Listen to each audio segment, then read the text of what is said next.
오늘 우리에게 주신 하나님 말씀은 고린도전서 4장 6절에서 13절 말씀이 되겠습니다.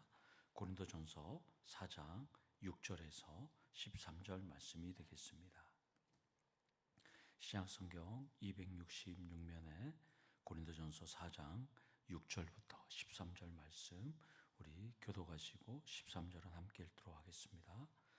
형제들아, 내가 너희를 위하여 이 일에 나와 아볼로를 들어서 본을 보였으니 이는 너희로 하여금 기록된 말씀 밖으로 넘어가지 말라 한 것을 우리에게서 배워 서로 대적하여 교만한 마음을 가지지 말게 하려 함이라.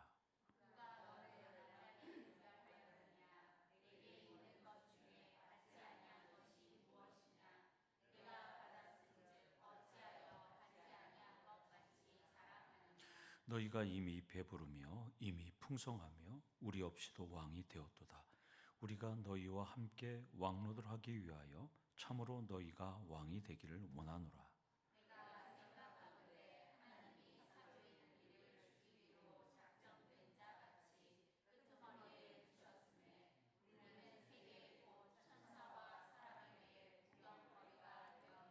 우리는 그리스도 때문에 어리석으나 너희는 그리스도 안에서 지혜롭고, 우리는 약하나 너희는 강하고, 너희는 존귀하나 우리는 비천하여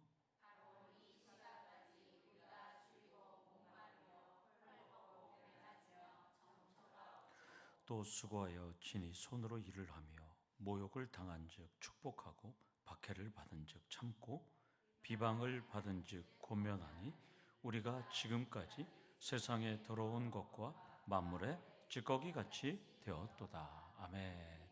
옆에 계신 분 인사하겠습니다. 사랑합니다. 축복합니다. 인사하겠습니다. 사랑합니다. 축복합니다. 아멘. 주일 은혜로운 시간이 되셨나요? 예. 담임 목사도 큰 은혜와 도전이 되는 시간이었습니다. 의대생들은 돈이 되는 정형외과는 간답니다. 정형외과를 많이 지원하는데 정형외과에서 척추 쪽은 지원을 안 한대요. 왜냐하면 수술을 보통 최소 5시간에서 6시간 수술을 서서 하기 때문에 학생들이 돈 되는 것만 하려고 그러지 이렇게 힘든 거는 안 하려고 한다는 거예요. 그래서 척추 쪽은 지원을 거의 안 하려고 한대요. 그리고 척추 쪽은 여러분들도 척추 수술을 많이 해봐서 알지만, 조복 입사님도 있지만 의료 분쟁이 상당히 많이 난답니다.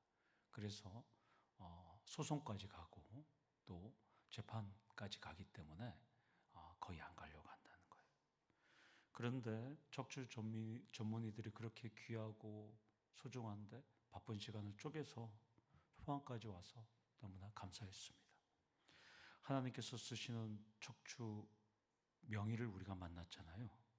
우리 교회도 하나님께서 영적 명의로 사용하기를 소망합니다. 포항에서 떠오르는 영적 명의 교회가 되기를 축원합니다. 부족하지만 교회에서 정성껏 정말 많이 드렸어요. 사례비를. 그런데 사례비를 교통비만 딱 받고 전액 헌금하고 가셨어요. 그렇게 우리가 정말 이렇게 열심히 드렸는데 교통비만 그렇게 받고 헌금하고 가셨어요. 무엇보다도 교수님 지인인 메디컬 업체는 우리를 모르는데 우리에게 건축 헌금을 또 이렇게 금일봉을 또 하시고 가셨어요. 또 이렇게 했어요. 저는 이것을 보면서 좀 하나님 사랑을 확증하는 행사가 되었다라고 생각이 듭니다. 화평의 달란트를 가진 교수님이 오실 때부터 우리에게 은혜가 됐죠. 본인은 제가 어저께 아니 그걸 왜 헌금을 다 하고 갔어요? 그러니까 올 때부터 사례비를 받을 생각이 없었다는 거예요. 그리고 교회 보건공사와 복음공사를 위해서 기도하겠다 이렇게 했습니다. 나중에 우리가 공사를 해서 감사예배를 드릴 때 그 두 분을 모셔서 케이크 절단을 같이 하고 싶습니다. 그분들의 사랑과 기도가 우리 교회의 마중물이 되어서 우리 교회를 반듯하게 세우기를 소망합니다. 본문 6, 7절은 3장에서 4장을 요약하는 내용입니다. 6절 상반절을 보면 형제들아 내가 너희를 위하여 이 일에 나와 아볼로를 들어서 본을 보였으니, 바울은 고린도 교인들에게 바울 자신과 아볼로를 리더십의 본보기로 든 이유를 설명하는 것 같습니다. 그런데 이 말의 명확한 의미를 찾기가 상당히 어려워요. 왜 어려운지 아세요? 내가 본을 보였으니라는 이 번역된 이 동사가 신약 성경에서는 여기에 유일하게 나옵니다. 메테스케마티사라는 단어인데요. 메테스케마티사라는 이 동사인데 신약 성경에서 이 단어는 여기서만 사용됩니다. 이것은 어떤 모양과 형태를 바꾼다라는 의미입니다. 어떤 형태와 모양을. 그래서 신학자들은 이 단어가 정확히 무엇을 의미하는지에 대해서 갑론을 박해요. 다양한 의견들이 있어요. 중요한 점은 그 어떤 형태와 모양을 바꾸는 이 단어보다는 중요한 점은 바울은 고린도 교회에서 은사를 자랑하고 파벌을 주장하고 이간질을 하고 그런 특정인 그런 사람을 언급하는 대신에 누구를 언급하고 있어요? 바울과 아볼로를 지금 언급하고 있어요. 선한 리더십의 모델로 자신을 언급하는 거예요. 그러니까 특정 사람들을 겨냥해서 너네들 그러지 마 그래서 얘기하는 것이 아니라 그 사람들을 일단 감추고 자신과 아볼로를 선한 리더십의 본보기로 등장시켜서 설명하고 있다는 것이죠. 그러니까 바울의 의도는 나와 아볼로는 은사를 자랑하거나 파벌을 조장하거나 이간질하거나 나는 잘난 척하지 않았는데 너희는 왜 그러냐고 지금 반문하는 거예요. 고린도 교인들에게. 그러면 이것을 우리 삶에 그대로 2026년도에 살아가는 오늘 5월 27일 우리에게 그대로 적용한다면 나는 바울과 아볼로와 같은 삶을 살고 있는가? 아니면 내 멋대로 내 주관대로의 삶을 살아가는가? 이 문제가 되는 거겠죠. 오늘 이 말씀에서. 바울과 아볼로는 고린도 교인들이 인정하는 그리스도의 모습을 살았어요.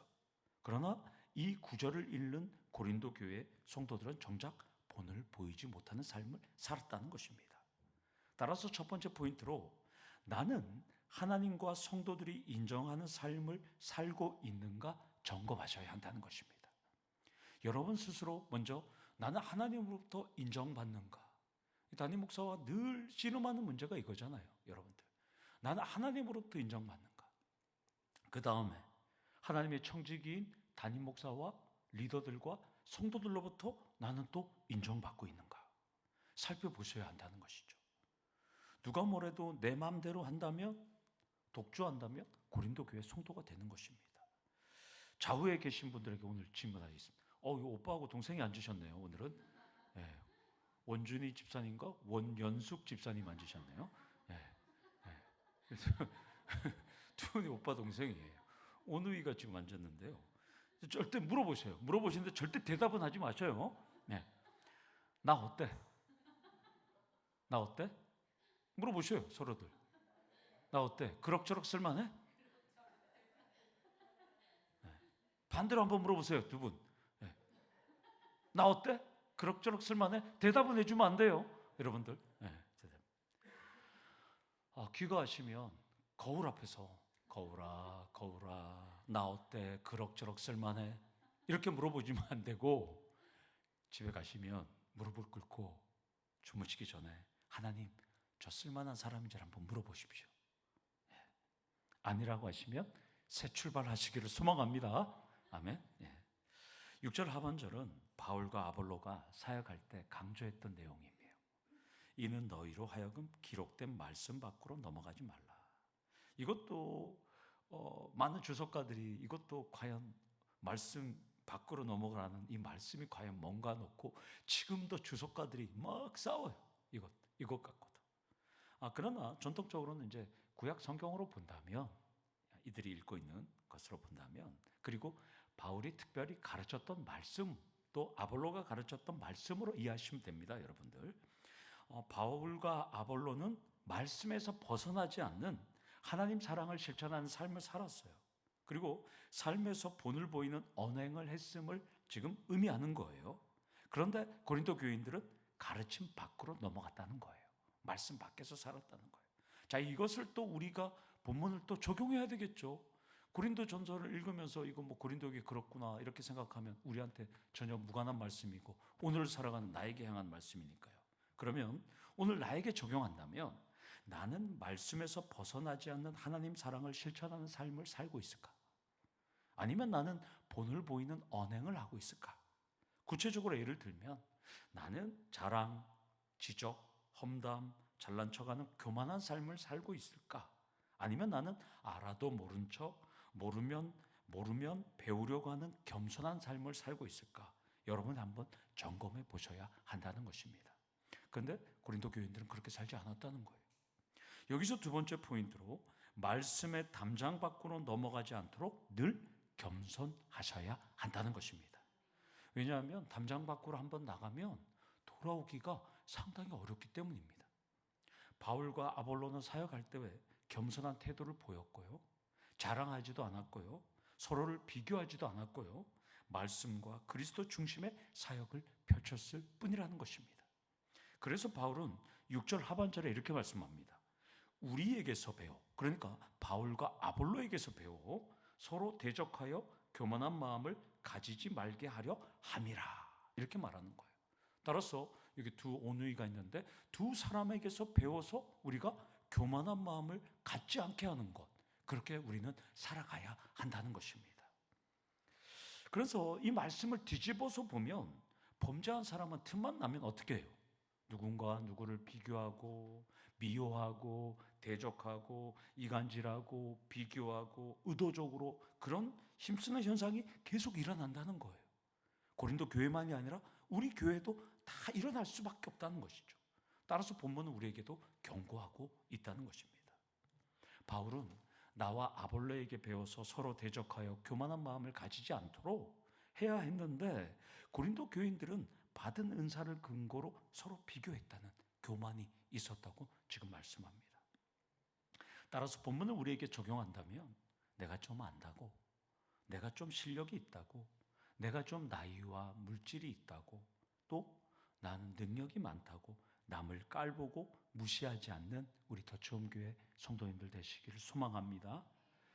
7절에서 바울은 세 개의 수사 의문문 물어보는 거예요.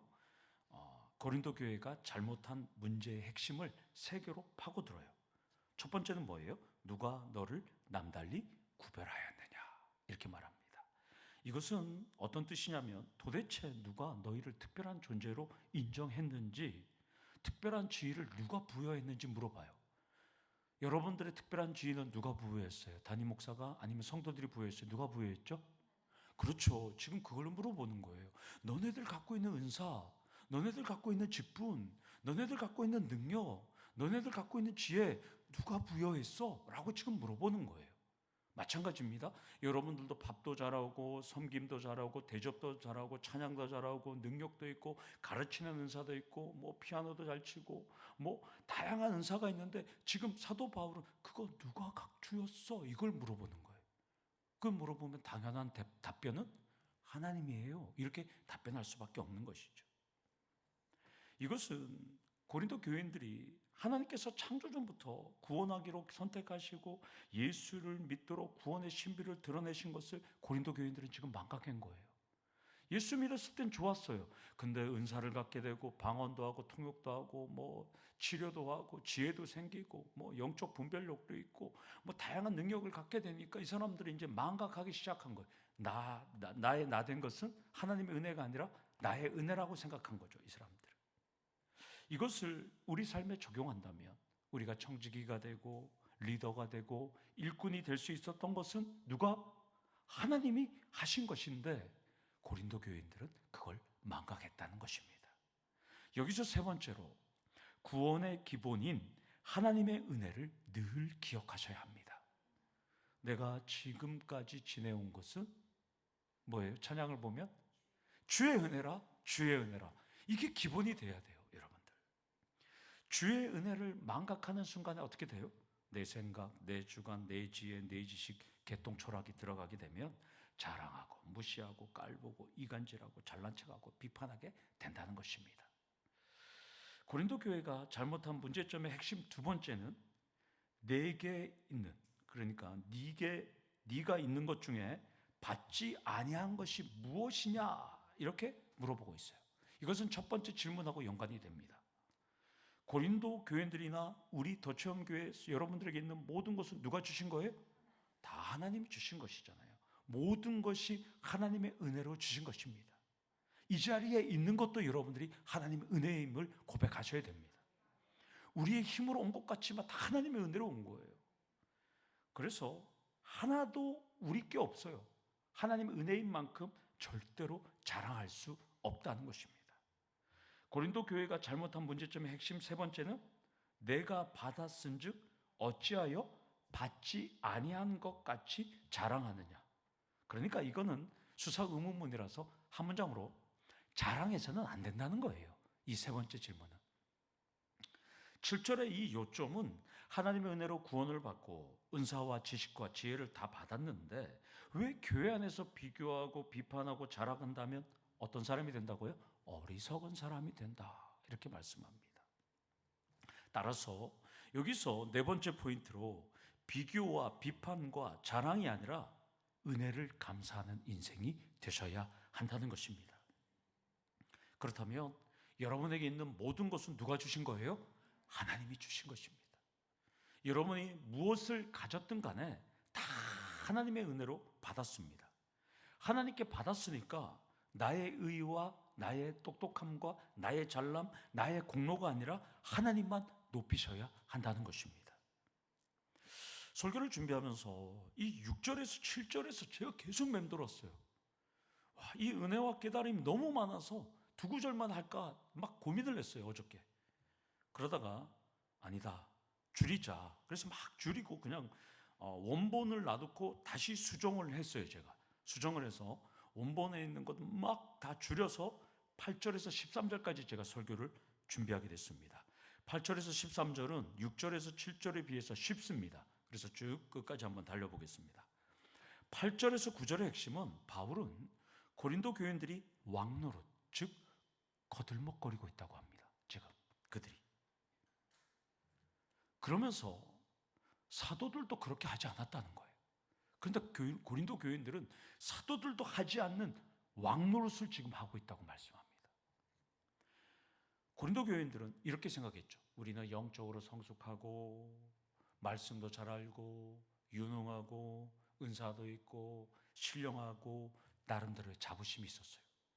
그들은 우리 고린도 공동체는 최고라는 환상에 빠져 있었어요. 지금 잘난. 바울은 그래서 이렇게 말합니다. 너희가 이미 배부르며 이미 풍성하며 우리 없이 왕이 되었도다. 배부르다는 것은 전통적으로 교만과 방종을 의미합니다. 이들은 지금 교만하고 방종하다고 지금 사도 바울은 지적합니다. 저는 이걸 영적 비만이라고 생각합니다. 의학적으로 비만은 고혈압과 당뇨를 동반합니다. 그리고 심혈관계 질환을 유발합니다. 그리고 합병증을 일으킵니다. 영적 비만은 만병의 근원이 되는 것입니다. 따라서 영적 비만은 갈라디아서 5장 19절에서 21절에 나오죠. 음행과 더러운 것과 호색과 우상숭배와 주술과 원수 맺기와 분쟁과 시기와 분냉과 당짓기와 분열과 이단과 투기와 방탕함. 이것이 전부 영적 비만입니다. 결국 이것이 만약 이게 악동목인데요. 갈라디아서 5장 19절에 21절인데요. 만약 이것 중에 하나라도 여러분들에게 있다면 뭐에 걸린 거예요? 영적 비만에 걸린 거예요. 그러면 이게 하나는 있으면 나 영적 고혈압에 걸렸구나. 나는 영적 당뇨에 걸렸구나. 나는 영적 심혈관계, 영적 부정맥에 걸렸다고 생각합니다.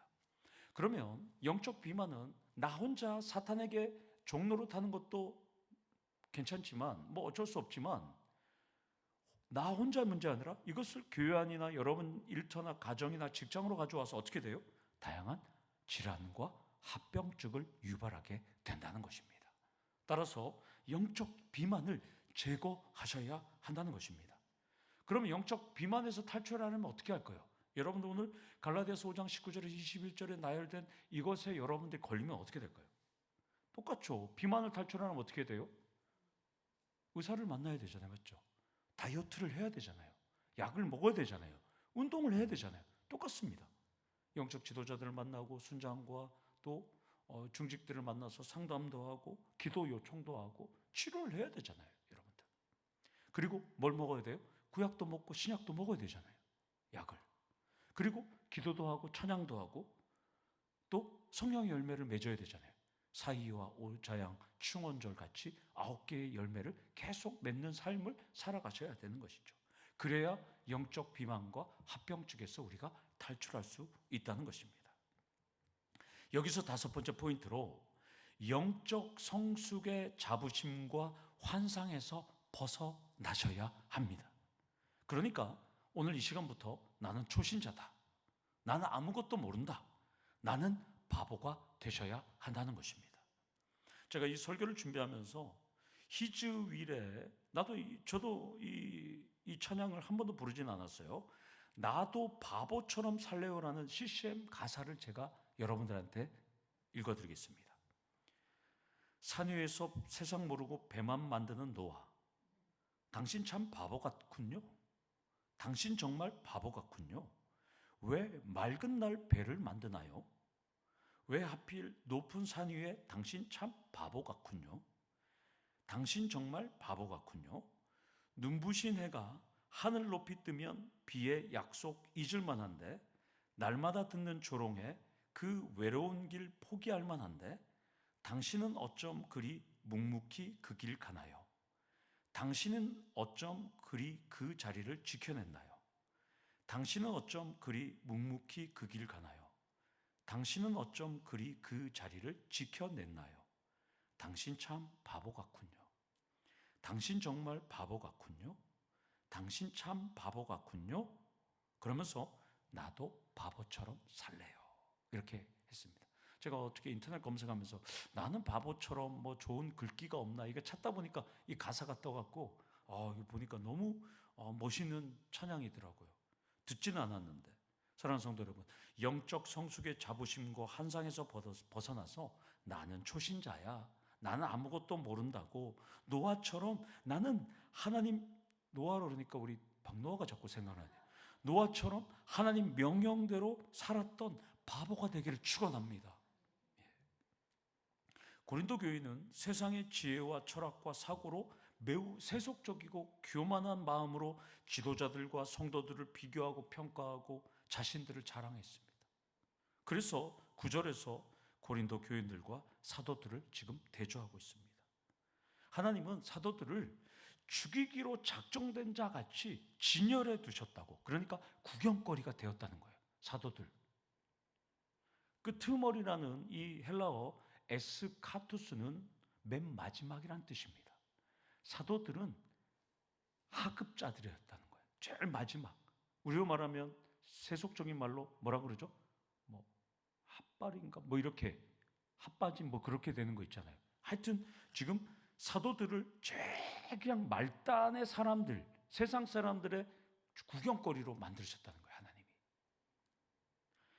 그리고 여기 구경거리라는 단어 데아트로는 극장이라는 뜻입니다. 이걸 이제 제가 종합해서 얘기하면 하나님께서는 사도들과 제자들을 어떻게 했냐면 콜로세움 알죠? 온영 경기장. 거기에 세워놓고 어떻게 만들었어요? 검투사대 칼에 죽게 하고 사자밥이 되고 호랑이 밥에 죽게 돼서 죽게 만들었다는 거예요. 그런데 너희들은 뭐 하고 있어요? 고린도 교인들은 왕노릇하고 있다는 거예요. 사도들은 끄트머리에서 지금 죽어나가고 있는데 너네들은 지금 잘난 척하고 있다고 지금 말하고 있어요. 여러분들. 그리스도처럼 모욕과 조롱과 고난받는 광대가 되어서 죽어나갔는데 너네들은 지금 왕이잖아 라고 지금 고린도 교인들을 지금 말하고 있어요. 그러면서 10절은 사도와 교인들을 3가지 역설로 대조합니다. 사도들은 그리스도 때문에 어리석으나 고린도 교인들은 그리스도 안에서 지혜롭다고 자랑했다는 거예요. 사도들은 약하나 고린도 교인들은 강하다고 자랑했다는 거예요. 고린도 교인들은 존귀하나 사도들은 어떻다고요? 비천하다고 말합니다. 이 역설 속에서 고린도 교인을 비판하고 있어요. 이것은 고린도전서 1장 26절에서 27절 미지약강, 강약강이 되죠. 네. 하나님께서 세상에 미련한 것들을 택하사 지혜 있는 자들을 부끄럽게 하려 하시고 세상의 약한 것들을 택하사 강한 것들을 부끄럽게 하려 하시며 하나님께서 세상의 천한 것들과 멸시받는 것들을 없는 것들을 택하사 세상의 강한 것들을 부끄럽게 하려 하신다는 것. 결국 고린도 교인들은 강한 척했지만 사도들은 강하면서도 약했잖아요. 지금 사도 바울은 그걸 말합니다. 따라서 9절에서 10절을 통해서 우리가 나눌 점 6번째 포인트는 우리는 세상의 즐거운 꽃길이 아니라 그리스도의 고난의 길을 걸어감을 잊지 마셔야 한다는 것입니다. 그래서 바울은 11절에서 13절에 6가지의 고난 목록과 학대에 대한 3가지 반응과 학대받는 사람들이 세상을 어떻게 봐야 하는지에 대한 결론을 지금 전합니다. 6가지의 고난, 이 목록은 사도 바울의 직접 겪은 고생담이에요. 사도 바울이 겪은 거예요. 뭐예요? 줄이고 목마르며 헐벗고 매맞으며 정처가 없고 또 수고하여 친히 손으로 일을 하며. 다른 건 다 이해가 되는데 3개 정도는 이해가 못하니까 제가 잠깐 부연 설명해 드리겠습니다. 여기서 줄이고라는 이 페이노멘은 굶주리다는 뜻이에요.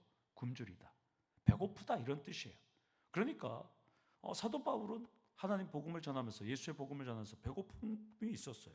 그리고 헐벗고, 이 김리투오멘이라는 이 단어는 신약에서 여기만 유일하게 나옵니다. 이것은 가볍게 차려입다 이런 뜻이에요. 그러니까 굶주리고 또 옷도 시원치 않게 입고 다니는 거예요. 우리가 말하면 저기 죽도시장에서 5,000원짜리 몸빼바지 입고 다녔다는 것이죠. 명품이 아니라. 정처가 없다라는 이 아스타투메는 끊임없이 여행하며 돌아다니는 선교사의 그 비참한 삶을 나타내는 거예요. 그래서 예수님도 얘기하시죠. 마태복음 8장 23절에 여우는 굴이 있고 공중나는 새는 거처가 있는데 인자는 머리 둘 곳이 없다. 지금 사도 바울도 그 얘기를 그대로 하는 거예요. 선교사도 지금 정처 없이 다니고 있다는 것이죠. 학대에 대한 3가지 반응이 또 나와요. 모욕을 당했지만 뭐래요? 축복합니다. 나를 모욕하는 사람들을 축복하고, 박해를 받으니까 어떻게 해요? 참고 인내했다고 합니다. 그리고 비방을 받은 즉 권면했다.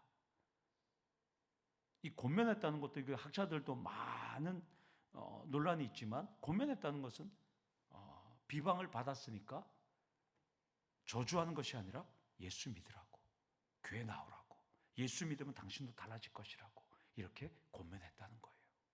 요약하자면 한 문장이에요. 그리스도처럼 살라고 지금 권면하고 있습니다. 여러분 이렇게 살 수 있을까요? 제가 여러분들한테 질문하겠습니다. 오늘 2분 중에 그 옆에 한 분이 욕을 하면 축복할 수 있을까요? 정연숙이 아니라 원연숙 집사님 어떨까요? 축복이 안 되죠. 박해를 받으면 인내할 수 있을까요? 안 되죠. 비방을 받으면 여러분 교회로 예수를 초청할 수 있을까요? 여러분을 욕하거나 여러분을 하고 사이 안 좋은 사람 교회 나오게 할까요? 지옥 가기를 바랄 거 아니에요. 그 사람 예수 믿고 오면 싫잖아요, 맞죠? 근데 사도 바울은 지금 그렇게 하고 있다는 거예요. 지금. 실천하기 어려운 거 정말 맞아요.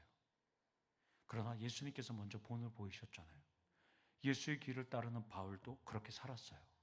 우리도 그렇게 살라고 지금 본문은 우리를 초청하고 있습니다. 7번째, 모욕과 박해와 비방을 받아도 인내하고 예수를 초청하고 축복을 선포하는 인생이 되셔야 한다는 것입니다. 이것이 제자도입니다. 제자의 길입니다. 자, 옆 사람과 한번 묻겠습니다. 옆 사람 한 분씩 보세요. 이렇게 할 수 있어? 왜 못해? 해야만 해. 해야만 해. 한번 하십시오. 해야만 해. 이렇게 다짐하고 결단하고 실천하시기를 축원합니다. 13절을 보면 제가 기도할 때 많이 쓰는 용어가 나오죠. 바울은 학대받는 사람들은 세상의 더러운 것과 만물의 찌꺼기라고 말합니다. 그것을 기억하라고 해요. 더러운 것과 찌꺼기는 같은 의미입니다. 여러분들, 왜냐하면 이 더러운 것이라는 이 헬라어 페리카타르마는 청소에서 제거되는 더러운 불순물, 잔존물. 우리가 뭐 여기서 쭉 듣다 하면 때 같은 게 밀릴 수 있잖아요. 예. 이것을 카타르마라고 말하고요. 여기 찌꺼기라는 이 페립새도 어떤 것을 문질렀을 때 떨어지는 부스러기예요. 그러니까 더러운 것과 만물의 찌꺼기는 둘이 똑같은 거예요. 어차피 다 동일한 것입니다. 따라서 고린도 교인들은 지금 사도 바울은 이렇게 말해요. 내가 성경을 얼마나 잘 아는데, 내가 교회 생활의 전문가인데, 내가 눈치 백단인데, 내가 사람을 얼마나 잘 다루는데, 내가 은사가 얼마나 많은데, 내가 얼마나 똑똑한데 자랑하면서 다른 사람을 판단하고 지적하고 험담하고 잘난 척하고 분열하고 또 패당 정치를 하고 또 정죄하면서 자신도 모르게 왕노릇했다고 사도 바울은 그것을 지적하고 있다는 것입니다. 사도 바울은 그거 아니라고. 그리스도 안에서 우리는 더러운 것에 다 더러워. 그러니까 너는 깨끗한 척하지 말고 너가 더럽다고 한 사람 너도 더럽고 그 사람도 더럽고 다 우리는 찌꺼기에 불과하다고 지금 말하고 있다는 것입니다. 만물의 찌꺼기보다도 못한 인생이라고 제발 정신 차리라고 사도 바울은 우리에게도 말씀합니다. 여기서 마지막 8번째로 그리스도 안에서 만물의 끄트머리 찌꺼기로 사셔야 한다는 것입니다. 그래야 잘난 척하는 교만도 남을 판단하고 지적하는 정죄도 외식도 사라지게 된다는 것입니다. 대한민국에서 척추 전문의가 귀하다 보니까 스카웃 경쟁이 매우 치열하다고 합니다. 그래서 이번 주에 오셨던 권 교수님도 지난해 우리나라에서 아주 수술만 전문적으로 하는 병원 아시죠? 인천에 가면 김포공항 옆에 가면 우리들 병원 아시죠? 네, 거기는 척추 전문 또 베드로 병원도 있어요. 전국에 수술 잘하는 병원에서 지난해 스카우트 제의가 왔어요. 페이를 많이 주겠다고. 뭐 어머님도 돌아가시고 소천하시고 아버님이 배를 타시지만 그렇게 벌이가 잘 안 돼요. 그래서 대학교 가서 본인이 대학 예과 본과까지 다 해서 학자금 대출을 받으면서 대학생활을 했다는 거예요. 졸업할 때 보니까 1억 5천만 원을 빚을 졌다는 거예요. 그렇게 공부를 했어요. 가정 형편도 좋지 않았어요. 지금도 썩 넉넉하지도 않아요. 근데 작년에 스카우트 제의가 오니까 제가 작년에 전화할 때도 고민 중이었거든요. 고민하고 있는데 아내가 이런 말을 했대요. 우리 지금까지 없이도 살았는데 뭘 고민해? 당신 하고 싶은 대로 해. 그랬다는 거예요. 아내가. 아내는 간호사도 아내는 서울 신촌 연대 세브란스 병원의 간호사였어요. 근데 지금 쉬고 있죠. 애들 때문에. 그런데 남편 보고 하고 싶은 거 하라는 거예요. 우리 언제 돈 있었던 적이 언제 있어? 우리 그냥 당신 하고 싶은 대로. 그 얘기 듣고 본인도 열심히 지금 생활하는 거예요. 결국 권 교수님은 경북 북부와 충청도 북부와 강원권 중부 지역에서 가장 수술을 잘하는 탑 클래스 척추 전문입니다. 물론 다른 의사들도 몇 명 있어요. 제가 물어봤어요. 강원도에 강릉에는 몇 명 있고 춘천에는 몇 명 있고 원주에는 몇 명 있냐. 있더라고요. 다 있는데 탑 클래스예요. 무엇보다도 우리한테 너무 겸손하게 얘기했고 시간이 없어서 그런지만 우리나라의 척추 전문의들이 경북 북부와 충청 북부와 강원권에 있는 권기현 교수를 우리가 수도권으로 빼오면 그 지역은 누가 수술할게 이렇게 얘기가 됐다는 거예요. 그거 빼오면 안 된다는 거예요. 결국 권 교수를 빼오면 거기가 무너지기 때문에 안 된다. 거긴 놔두고 대신 권 교수 밑에서 공부하고 배운 후배를 작년에 이대 목동병원으로 스카우트해서 갔다는 거예요. 아니었으면 권 교수님도 이대 목동병원이나 큰 병원으로 서울로 스카우트해서 갔겠죠. 여러분들. 척추 전문 병원, 수술병원으로 가면 얼마를 받는지는 제가 차마 물어보진 않았어요. 제가 알기 때문에. 제가 공직에 있을 때 제 후배가 제 한 15년, 10년, 12여 년 전에 제 후배가 공 교수님을 또 나중에 들어보니까 그 제 후배가 사무국장으로 하던 그 병원장님이 우리 공 교수님을 나중에 우리 병원으로 좀 왔으면 좋겠다고 스카우트 제의도 했었더라고요. 근데 그 병원, 제가 그 후배의 그 병원의 척추 전문 병원에 그 후배의 페이 닥터가 제가 있을 때 2천만 원 받았어요. 그 당시에 15년 전에. 지금은 얼마 받는지 여러분, 최소 4천에서 5천만 원 받습니다. 연봉이 아니고 월봉이에요, 월봉. 월에 5천만 원씩 받는다고요. 척추 전문의가. 그 2배 이상, 3배, 4배 받는 그걸 다 포기하고 지금도 그 척박한 지역에서 서울에서 수술, 제가 얘기했지만 서울에서 큰 뭐 아산병원, 분당 서울병원, 뭐 연대 세브란스 병원, 뭐 우리나라 빅4 병원 있잖아요. 삼성병원, 또 국내 굵직한 병원에서 수술을 잘못돼 갖고 소문 듣고 온주 세브란스 병원으로 오는 거예요. 그래서 수술을 해주는 거예요. 그래서 조금씩 회복이 돼요. 제가 우리 그 전폭팀한테 얘기했지만 신경과 뇌는 동일하다는 거예요. 한 번 잘못되면 회복할 수가 없다는 거예요. 그런데도 공 교수한테 와서 공 교수님이 착 해갖고 못 걷는 사람을 겨우 걷게끔 만들어준다는 거예요. 그래서 그게 소문이 나서 계속 온다는 거예요. 지금 환자들이 계속. 여러분들. 지금 선교하는 마음으로 지방에서 하나님 영광을 위해서 진료하고 수술하면서 은퇴할 때까지 최선을 다하겠다는 거예요. 지금이 전성기라는 거예요. 40대 후반, 50 이제 가까웠는데 40 후반부터 은퇴할 65세까지 15년이 전성기라는 거예요. 지금 전성기에 들어섰다는 거예요. 그리고 65세에 넘어가면 수술 못 한다는 거예요. 손이 떨려서. 미세하게 이 내시경 수술을 하기 때문에 로봇에게 맡기지 않잖아요. 그렇기 때문에 지금 15년의 전성기를 맞이했다는 거예요, 자기가. 지금. 그 전성기를 맞이한 교수님이 우리한테 와서 참 너무나 감사했어요. 우리도 이제 전성기에 들어갈 때가 됐습니다. 아멘? 네. 그래서 저는 개인적으로 너무나 자랑스러웠어요. 하나님은 겸손한 자에게 은혜를 주십니다. 우리는 만물의 찌꺼기입니다. 교만하지 말고, 남을 판단하지 말고, 지적하지 말고, 정죄하지 말고, 잘난 척하지 말고, 찌꺼기답게 겸비한 삶을 살아가시는 우리 도청교회 성도님들 되시기를 간절히 축원합니다. 아멘. 우리 다 같이 기도하시겠습니다.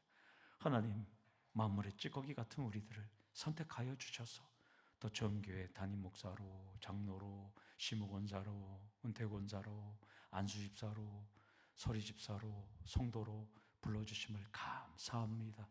우리 교회 성도님들 참 겸손하고 겸비한데 앞으로도 더 겸손하고 겸비하고 우리 교회가 더욱더 하나가 되어서 어떤 잘난 척하는 분들이 와도 우리 교회에 와서 더 겸손해지고 겸비해지고 우리와 함께 바울과 같은 길을 걸어가는 우리 귀한 전성기를 맞는 교회가 될 수 있도록 하나님 은혜와 축복을 허락하여 주시옵소서. 예수님의 이름으로 기도드려옵나이다. 아멘.